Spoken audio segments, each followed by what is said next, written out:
श्री परमहंस देवाय नमः। प्यारे गुरुमुखो, बच्चों को लाड प्यार दुलार वात्सल्य आवश्यक है, परंतु अति सर्वत्र वर्जित। अति लाड दुलार बच्चे की प्रत्येक अनुचित उचित मांग को पूरा करते रहोगे, बच्चा जिद्दी हो जाएगा, बिगड़ सकता है। बच्चों को वास्तविक जो वात्सल्य है, जिसमें उनका हित है, वो है उनको संस्कार देना। संस्कारित कर पाए अगर बच्चों को, तो भविष्य के लिए आपके लिए भी हितकारी, उनके लिए भी हितकारी।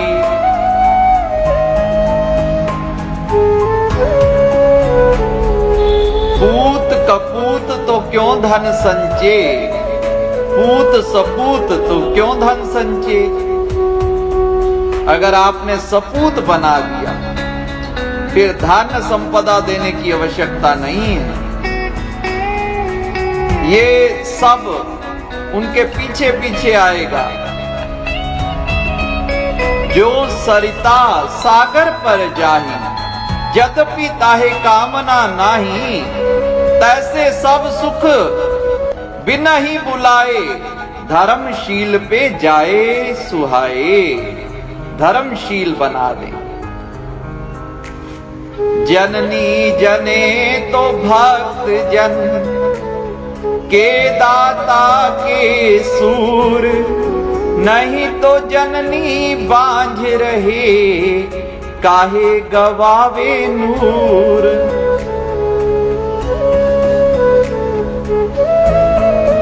संतान प्रभु भक्ति में लगा दी, सर्वथा उत्तम है। दानवीर और सूरमा बना दिया, योद्धा बना दिया उसे, तो भी उत्तम है। नहीं तो स्त्री का बांझ रहना ही उत्तम। पुत्रवती युवती जग सोई, रघुवर भक्त जाको सुत होई। महापुरुष तो कहते हैं पुत्रवती है ही वो नारी जिसका भक्त भगवान का प्रेमी है। ऐसा भक्त कुल को तार देता है। कुलम पवित्रम जननी कृतार्था, वसुंधरा पुण्यवती चैतेन, अपार संवित सुख सागरे अस्मिलिनम, पर ब्रह्मणी यस्य चेत। जिसका चित्त परब्रह्म परमात्मा की भक्ति में लगा है, ऐसा व्यक्ति अपनी मां को, अपने कुल को, अपने परिवार को, अपनी जन्मभूमि को कृतार्थ कर देता है। धन्य मात पितु धन्य है, धन्य सुहद अनुरक्त, धन्य ग्राम वह जानिए, जहां जन्मे गुरु भक्त। भक्ति में लगाए। बेटा मां को कुछ अनुचित बोल रहा है, परंतु बाप जो है बेटे का विरोध नहीं कर रहा। बच्चा है कह के सिर पे चढ़ा रहा है, वो बच्चा लुच्चा बन जाएगा। उसको संस्कार, नहीं तो वो तेरे लिए भी बाद में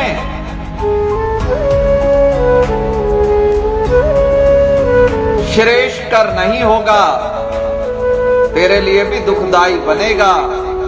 धृतराष्ट्र ने जो मोह किया दुर्योधन से, तो अपना भी विनाश उसका भी विनाश। इसीलिए धृतराष्ट्र को उत्तरदायी ठहराया जाता है कि अगर वो पहले उसको रोक देता। एक बच्चा चोरी करते हुए पकड़ा जाता है, कारागृह में मां मिलने आती है, तो सलाखों के पास जैसे मां पहुंचती है, बच्चा मां के कान पे काट देता है। ये क्या कर रहा है, अब भी नहीं सुधरा, सारे कहते हैं कुछ ना कुछ गलती मेरी मां की भी है। पहले मैं स्कूल से पेंसिल कॉपी अपने सहपाठियों की चुरा लेता था, उस समय अगर मां मुझे अनुशासित करती, दंड देती, तो मैं बड़ा चोर ना बनता।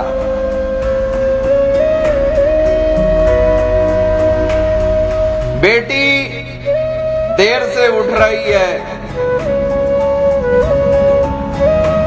बड़े सेठ की बेटी है, सेठ बेटी को बड़ा प्यार करता है, लाड करता है। मां गुरमुख होती है, कहती है आरती पूजा कर लिया कर, 8 बजे तक सोई रहती है। बाप कहता है अभी बच्ची है, बच्ची कह कह के बिगाड़ता है, उनकी मांगों को पूरा करता है, मोबाइल ला के देता है नए नए, वो जिद्दी हो जाती है। अब बाप की सबसे बड़ी जो जिम्मेवारी, सबसे बड़ी चिंता बेटी के हाथ पीले करने की बड़ी हो जाती है। विवाह कर दिया जाता है। 8 दिन बाद पिता को फोन आता है कि पिताजी मुझे किस नरक में डाल दिया, मुझे वापस ले जाओ, नहीं तो मैं जहर खा लूंगी।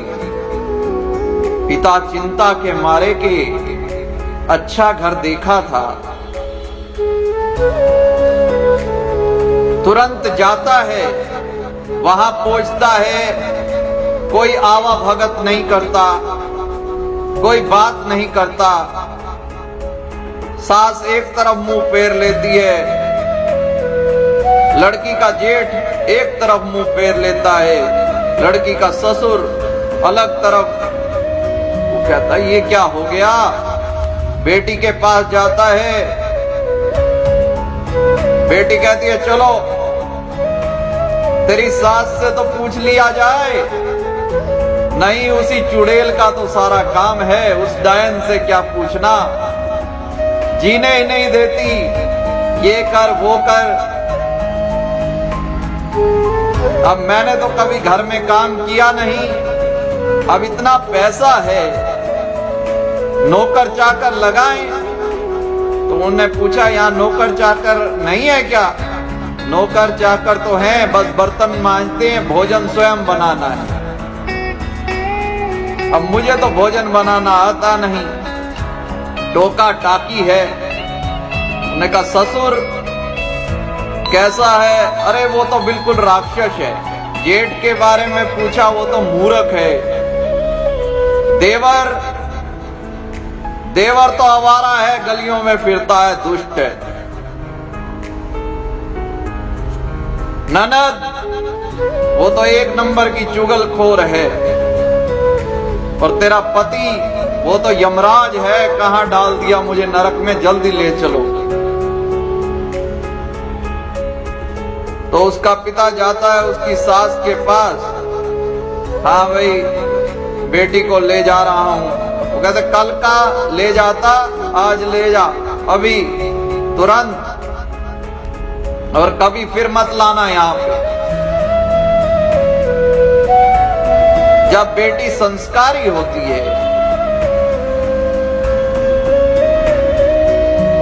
तो आप जब उसके ससुराल जाते हैं, सब आपका आदर करते हैं।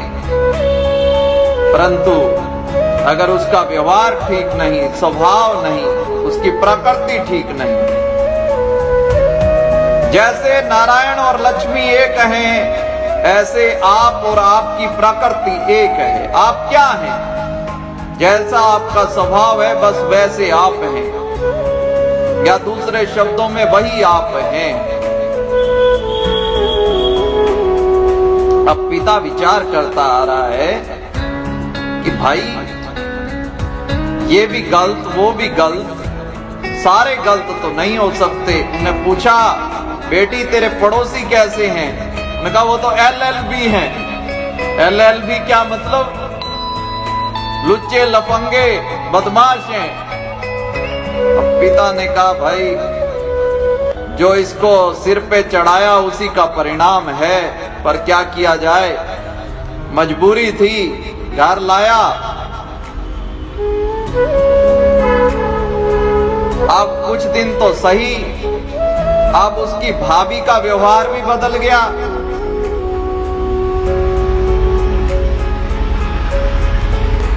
जब लड़की अपने घर में रहती है तो उसकी इज्जत होती है। फिर हमारे शास्त्रों में ये कहा गया है कि डोली जाए जिस घर, बस वहां से ही अर्थी उठे। यही भारतीय नारी को संस्कार दिए जाते हैं।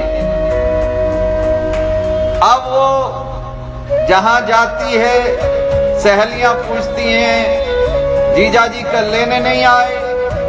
मंदिर जाती है, वहां यही बातें। अब लोगों में कानाफूसी कि सेठ की लड़की, कोई कहता है इसका तो हमें पहले ही पता था, इसका ये जो थी लड़ंका थी, लड़ंका, लाड लाड में लड़ंका बन गई। लड़ंका नहीं, प्रियंका बनना चाहिए, जो सबको खुशी दे, सबको प्रसन्नता दे, सब उसकी तारीफ करें। अब तो लड़की बहुत परेशान हो गई, उदास रहने लगी। पिता ने पूछा क्या बात है? उन्होंने कहा वो घर नरक है और यहाँ जो है मेरी इज्जत मिट्टी में मिल गई है, करूं तो क्या करूं। अब संयोग से उसकी माँ के सदगुरु उनके घर कृपा करते हैं, तो उनकी माँ समस्या रखती है, बेटी को ले जाती है, पूछती है समाधान। तो सदगुरु कहते हैं कि भाई तू अगर, हम तुझे एक मंत्र बताते हैं, 84 लाख बार जाप करे, वहीं उनके घर में रहकर, बस एक शर्त के साथ कि उनकी किसी बात का जवाब नहीं देना, तो वो सब तेरे वश में हो जाएंगे। अब अंधा क्या मांगे दो आंखें, वो तो चाहती यही है लड़कियां आजकल, किसी के अनुशासन में रहना नहीं चाहती, सबको अपनी मुट्ठी में, वश में, जैसा मैं चाहूं वैसा हो। उन्होंने कहा महाराज 84 लाख बार ही ना, उसके बाद तो नहीं। उन्होंने कहा नहीं, बस 84 लाख बार कर, उसको लिख भी जाप को, और जब कभी कोई तुझे तेज बोले तो अपना मन ही मन ये जाप शुरू कर दे, और हर समय गुनगुनाती रहे, श्री परमहंस देवाय नमः। और वहां पर थोड़ी सी अपनी प्रकृति को बदलकर, जब तक तू जाप करती है, प्रातः जल्दी उठना है, अपनी सास के चरण छूने हैं, जैसा भी हो थोड़ा सा ये कर ले तो फिर देख क्या होता है। उसका पिता भी समझाने लगा, सबने कहा, लड़की मान गई। फिर कहने लगी अगर ना हुआ तो, क्योंकि एकदम इतना विश्वास। तो उसके पिता ने कहा अपना घर तो है ही बेटी, जब तेरे को कोई दिक्कत आए फोन करना। तो वो घर पहुंची, माता जी एक मौका दो। तो वो भी सज्जन थे, ऐसा कोई नहीं होता। अगर लड़की की प्रकृति अच्छी हो तो ऐसा कोई घर नहीं है जहां तालमेल ना बैठ सके। अधिकतर झगड़े अपने व्यवहार की कमी के कारण होते हैं। अब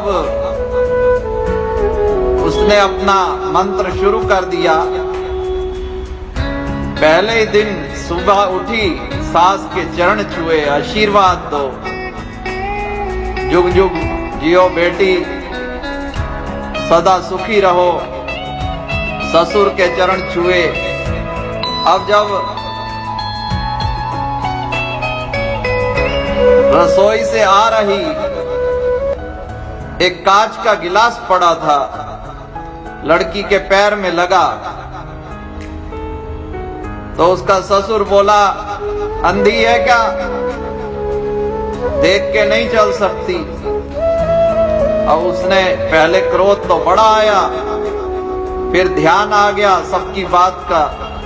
मन ही मन परमहंस देवाय नमः। फिर कहने लगी बुढ़े तेरे को देखूंगी, 84 लाख जाप पूरे होने के दे, फिर तेरे को अंधा बनाऊंगी, तेरी आंखें निकालूंगी। अब रोज ही जैसे जैसे जाप करे, मन भी निर्मल होता गया। और प्रातः काल उठना और रसोई में काम। अब उसकी ननद भी उसके साथ भी कपड़े प्रेस करवा दे और सबके साथ बड़ा अच्छा व्यवहार। 1 महीने में ही अब सारे जो हैं उससे बड़ा स्नेह करने लगे। उसका ससुर घर आए तो उसके लिए कुछ मिठाई ले आए, कभी आइसक्रीम ला रहा है। अब उसे तो बहुत ही अच्छा लग रहा है और सबको अच्छा लग रहा है। उसकी सास ने चाबी दे दी कि बेटी अब तू घर को संभाल, मैं तो बूढ़ी हो चली हूं। अब दूध वाले को भी पैसा तुमने देना है, सब्जी वाले को भी। अब मैं अपने जीते जी सारा घर तेरे हवाले कर जाऊं। उसकी ननद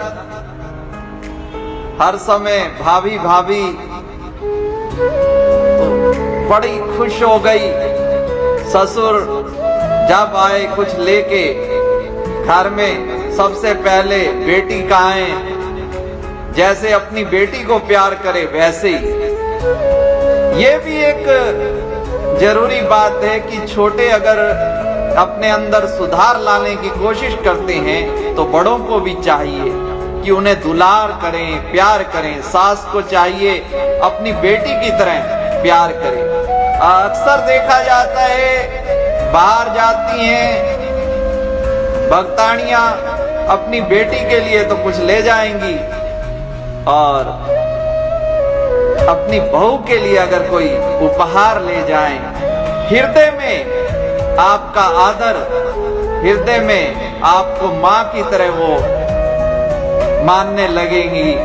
ऐसे ही ससुर है, अपनी बहू के लिए अगर कुछ ले जाता है, इंतजार तो आइसक्रीम का हो रहा है, तेरा नहीं, पर इंतजार करवाना चाहता है अपना। तो वृद्ध अवस्था में कुछ ना कुछ बच्चों के लिए घर ले जाओ तो देखो फिर घर कैसा सुंदर बन जाता है। तो वो बड़ी भाई 84 लाख जाप तो हुए ही नहीं, अभी तो 8400 जाप हुए। तो ऐसा चमत्कार। अब रक्षाबंधन आया, भाई लेने आया उसने कहा मम्मी जी से पूछना पड़ेगा। उसने कहा कमाल है, तू कब से ऐसी आज्ञाकारिणी हो गई, तेरा व्यवहार ऐसा शालीन। तो उसने कहा वो महाराज जी ने जो मंत्र दिया है उसका प्रभाव है। तो वहां जब छुट्टी लेने गए तो सास कहती है भाई अब तो सारा घर का काम यही संभाल रही है। ससुर कहता है कि भाई राखी के अगले दिन ही वापस भेज देना, इस घर में तो यही रौनक है।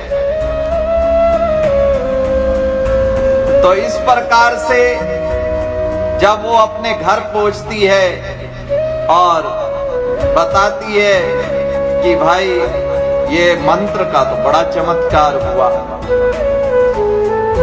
उसके पिताजी पूछने लगे अब वो चुड़ैल का क्या हाल है। उन्होंने कहा अब ऐसा मत कहो, वो मेरी माँ है, मेरी माँ से भी ज्यादा प्यार करती है। और वो राक्षस, अरे वो तो बिल्कुल आपके समान है, आपकी पहले बहुत याद आती थी पिताजी, अब उनका ऐसा दुलार है कि मैं आपको ही भूल गई। हाँ जी वो मूर्ख, अजी वो तो बहुत ज्ञानी हैं और सबके बारे में ही विपरीत। देवर तेरा लफंगा, अजी वो तो लक्ष्मण जी है। और पड़ोसी तो मेरे साथ ऐसे जैसे संबंधी होते हैं, हम सब मिलकर ये जाप सारे ही करने लग गए हैं। श्री परमहंस देवाय नमः। और तेरा पति यमराज, उन्होंने कहा वो तो मेरे भगवान हैं, मेरे देवता हैं। और तेरी ननद चुगलखोर, वो तो मेरी छोटी बहन है। एक बहन का होना भी घर में आवश्यक है, नहीं तो दिल कैसे लगे। ये जेंट्स लोग तो काम पे चले जाते हैं। इतना परिवर्तन देखकर उसके पिता और फिर सारे लोग सतगुरु के पास गए। उसके ससुराल वालों को भी बुला लिया गया कि ऐसा जो चमत्कार है वो किससे हुआ। सतगुरु ने सबको सच्चे नाम की बख्शीश करी तो सबका ऐसा चाव बढ़ गया। सतगुरुदेव महाराज जी ने कहा कि ये तो संसार आपका सुखी हुआ है, लोक सुखी हुआ है। इसी नाम का अगर जाप करते रहोगे तो आपका परलोक भी मंगलकारी हो जाएगा। आपका लोक सुधरा है जैसे, ऐसे परलोक भी सुधर जाएगा।